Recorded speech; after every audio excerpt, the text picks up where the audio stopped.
Ilang mga reforma naman po ang isinusulong sa Kamara na nakatuon sa pagpapalawig ng pangangalaga sa kalikasan. Partikular na rito ang pagpataw ng buwis sa paggamit ng single-use plastic. Live mula sa Batasang Pambansa, si Kate Renya, una sa balita. Kate?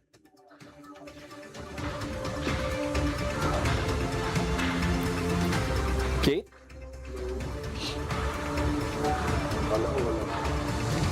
Greg, ipinaabot ng mga mambabatas sa Committee on Ways and Means ang posibleng epekto sa mga mamimili kaugnay sa suhestyon ng ilang ahensya sa pagdagdag ng tax sa bawat klase ng plastic bags.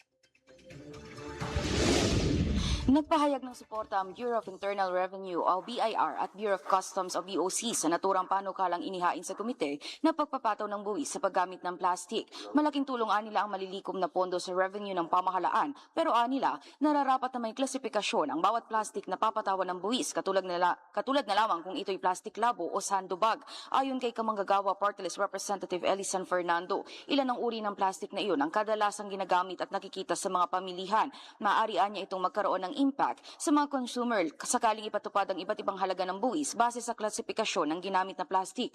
Karagdagang komento naman ng chairperson ng komite na si Marikina 2nd District Representative Miro Kimbo, maaaring matamaan ng pagtaas ng buwis ay yung mga ordinaryong mamimili.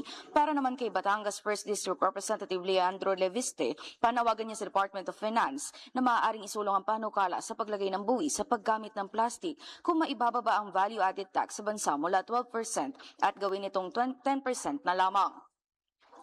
Greg, tinalakay din ng mga mambabatas na ang mga panukalang nagmumungkahing palawigin pa ang availment ng estate tax amnesty program, maging ang pagpapasimple ng requirements hinggil dito at suporta sa kanilang mga indigent heirs. At yan muna ang update mula dito sa Kamara. Nauuna sa mga balitang totoo at laging bago. Kate Renya, alauna sa balita, Congress TV.